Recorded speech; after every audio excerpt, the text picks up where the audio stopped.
તો અમારે કપડાં અહીંથી લેવી તો એમને શરમ આવે છે કે કેમ કપડાં અહીંથી જ લેવા, તો અમારે કપડાં બગડી જાય, નો અહીંથી જ લેવી તો લાજ ન કાઢવી તો અમારે વડીલો એમ કે બાયું લાજ નથી કાઢતી, તો શું કરવાનું?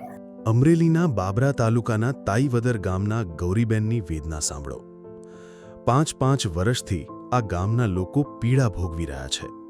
કાદવ, કીચડ, ગંદકીનું સામ્રાજ્ય એટલું વ્યાપી ગયું છે કે મહિલાઓ અને વૃદ્ધો ઘરની બહાર નીકળી શકતા નથી. બાળકો શાળાએ નથી જઈ શકતા. બીમારીઓ સતત વકરી રહી છે, પરંતુ આંધળા બહેરા તંત્રને કોઈ પરવાહ નથી. અત્યારે આ પાણી કદડો ભરાણો છે, એ કદડો અમારે તાત્કાલિક સાફ જોવી. તાત્કાલિક અમારા છોકરાઓને બિચારા નિશાળે મૂકવા જવા, તેડીને જવાના, તેડીને લઈ આવવાના, તો અમારે નવરાઈ હોય એટલી બધી. સાહેબ બોલો, 5 વર્ષ આ ના પ્રોબ્લેમ છે. 5 વર્ષ અમે કીધું તું સાહેબ, અમારે ઘરે આવીને જોઈને જોવું, એની બેનું પણ જોઈને આમ થઈને આમ વૈયા ગયા.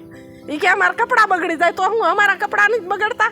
છોરાની બજાર થઈને આવી જો પણ ઊભા રહ્યા એટલે કે આજ પાલો છે કે ત્યાં અમારા કપડાં બગડે, ત્યાં અમે નહીં જાય, અમારે જોયેલું છે, એ થઈ જાય. અથવા કોઈ મહેમાન બારને આવે તો આ દીકરી દેવાય ખુશી નથી અમારા ગામમાં, એવી અમારી પરિસ્થિતિ છે.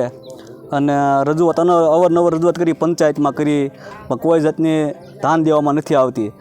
ભાજપ સરકાર છે ને એટલે બહુ અત્ય ભારે છે કે આ કોઈ ધ્યાન જ નથી દેતા. મત જોતવા હોય તો દોડીને ભાજપ સરકાર આવે, હાલો અમને મત દો. ગામના લોકોની ફરિયાદ છે કે ગામમાં સ્ટ્રીટ લાઇટ જેવી અન્ય સુવિધા પણ નથી. અધિકારીઓ પોતાના કપડાં બગડે એવું કહીને જોવા પણ આવતા નથી, અને નેતાઓ માત્ર ચૂંટણી ટાણે મત માંગવા આવી જાય છે. સરપંચને પૂછવામાં આવ્યું તો તેમણે કહ્યું કે પાક્કા રોડ મંજૂર તો થઈ ગયા છે, પરંતુ કામ હવે શરૂ થશે. હવે ગોકળ ગાયની ઝડપે કામ કરતું તંત્ર આવતા ચોમાસા સુધીમાં પણ આ ગામના લોકોની વ્યથા ઓછી કરી શકશે કે કેમ, એ પણ એક પ્રશ્ન છે.